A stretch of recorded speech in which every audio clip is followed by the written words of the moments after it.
This just over the wires. Democrats worry Trump administration is burying documents showing COVID failures and internal corruption. I feel like I can hear shredding going on as we Yes. speak.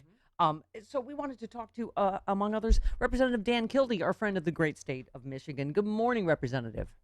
Good morning. Thanks for having me back.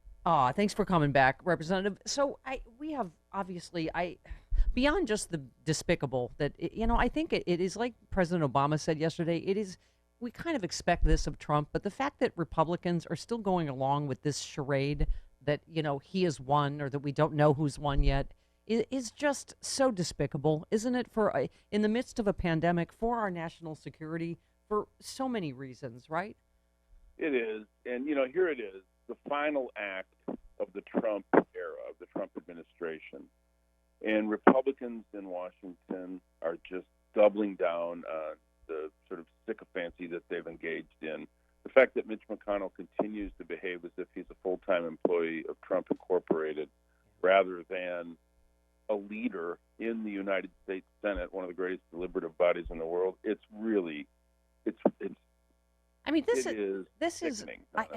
Representative, I'm really not given to hyperbole, I swear, but I don't know what else to call this but treason at this point. I mean, Trump's own Homeland Security Department just said this election was the most secure in American history. So now he's begun firing those people that did their jobs and secured the election. And I quote, while we know there were many unfounded claims and opportunities for misinformation about the process of our elections, we can assure you we have the utmost confidence in the security integrity of our elections, and you should too. They also basically shot down all of the, which are coming from the White House and Trump, all these ridiculous conspiracy theories. So now at least two people have been fired, right, because they won't parrot the president's ridiculous conspiracies. Yeah, it's dangerous, and I think it really begs the question as to whether there is a Republican Party. There used to be a Republican Party that had principle, different views than I would hold, Right. certainly different views in terms of fiscal and economic policy. But now the Republican Party defines itself as being obedient to Donald Trump, Yes. subservient to him. And that's especially now not only unbecoming, but I think it's unpatriotic. The country has to come first at some point. And what's most distressing is that these Republicans that we're referring to, McConnell and others, Yeah, they know of that course. there's been no fraud. They know that the election results are overwhelming. This is a much bigger victory than Donald Trump experienced. Have they said anything to you, Representative, about how they're saying all of whatever Senate or House seats they want are completely legitimate, but apparently just in the presidential election there was massive fraud whereby Trump was obviously the landslide winner, as some of them have said? I mean, it just makes no sense at all, does it? No, it doesn't. This is the kind of thing you would expect to see out of a two-bit dictator somewhere, not out of the United States government. And, we expect it from Trump. Don't get me wrong. Yeah. I am completely unsurprised by his behavior. It's quite predictable. Yeah. But as we move to a new administration, it's pretty shameful that so many Republicans are ignoring facts and continuing to be petrified of a tweet from Donald Trump. I got to believe that's the only thing that's scaring them. And can I say again, your colleague, but one of the people I find most despicable because the leader is Kevin McCarthy, is House Minority Leader Kevin McCarthy. When asked if Biden should be receiving intelligence briefings, again, Representative Kildee, this is about our national security, America. McCarthy said Biden was not the president, and I don't know if he will be president January 20th. Whoever is will get the information.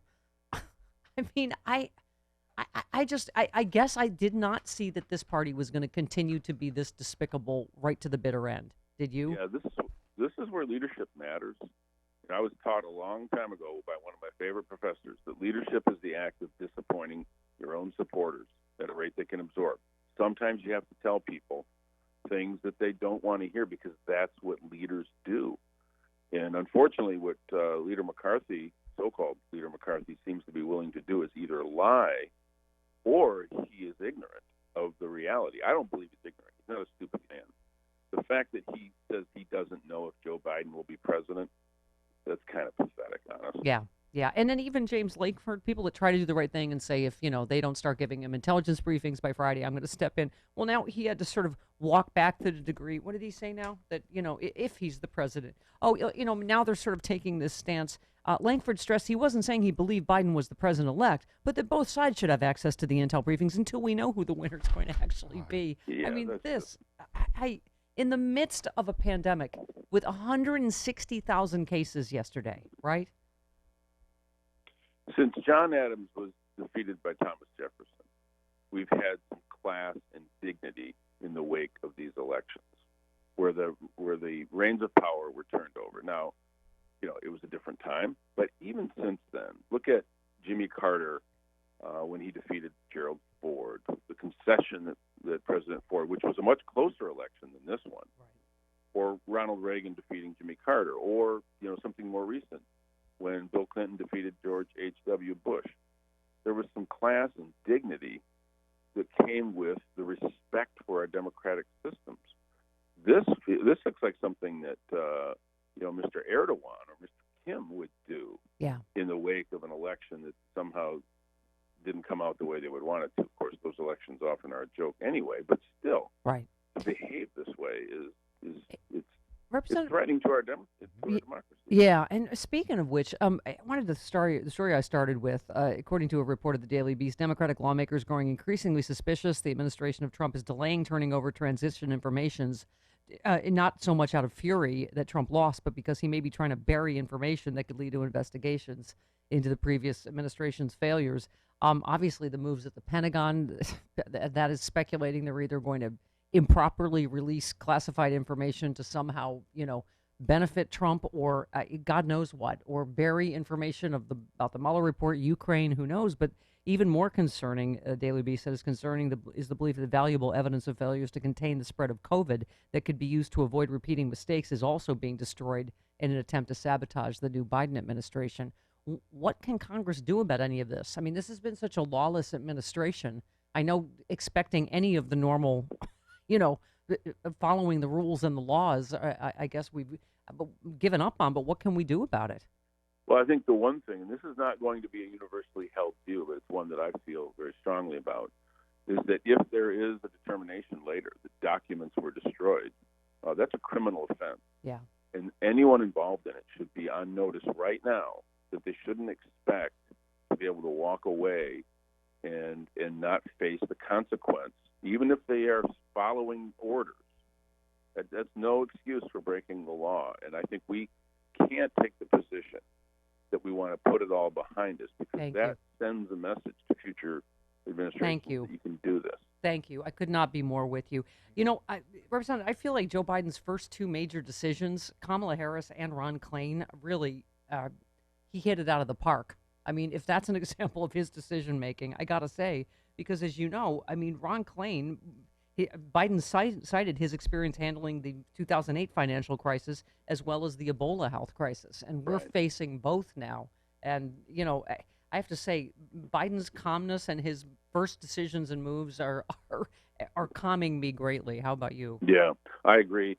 I don't know Mr. Klain very well. I know him and spent some time with him early in the year with our whip operation as we were preparing for the coronavirus response.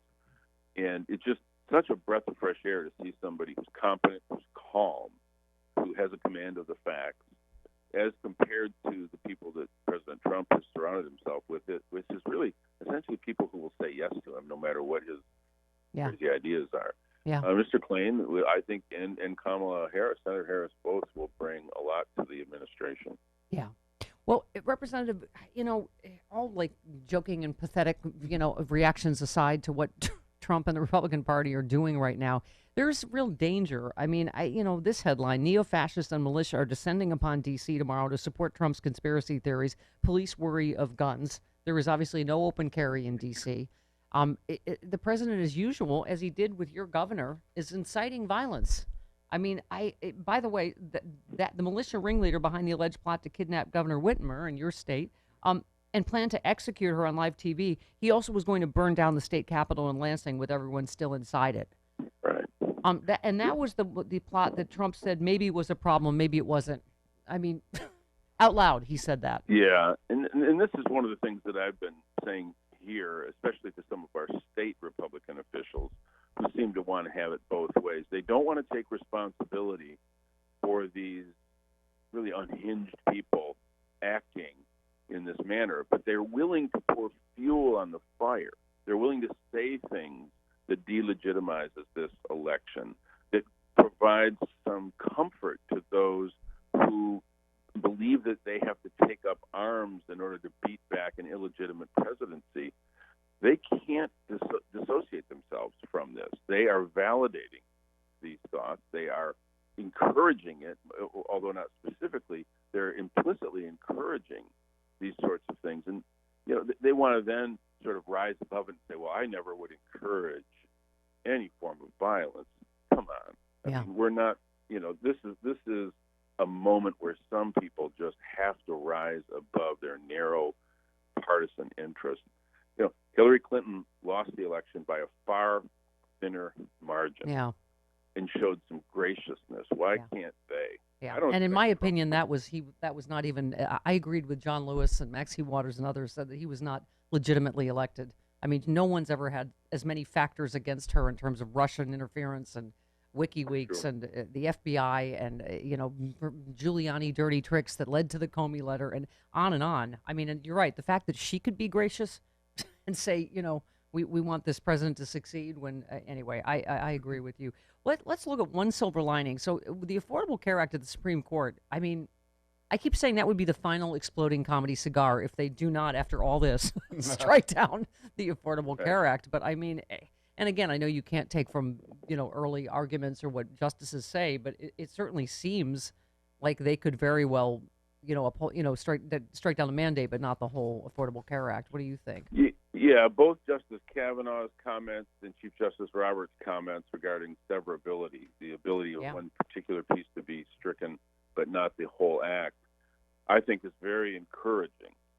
Now, I'm always careful not to read too much into the justices' questioning and comments during oral arguments, because often we're disappointed or surprised in a positive way by where the judgment actually ends up. But, to me, this does make the case that members who are appointed to the court, despite the fact that I disagree with some of the decisions that have been made, take a different view when they have a lifetime appointment and have a legacy to be concerned with. And I hope that that's what the court will do, is not overreach, realize that while they may find some fault, that doesn't mean they can cancel the whole piece of legislation. Congressman, when might we know? What do we have an idea when the Supreme Court ruling might come? Well, typically those cases are released in May and June. Yeah. Okay. And so I expect it'll be similar timeline. Yeah. Well, congratulations to you. You defeated your opponent 54% to 42%, assuming those weren't all fake ballots. And right, exactly. That is what I think electorally is known as an ass kicking in Michigan's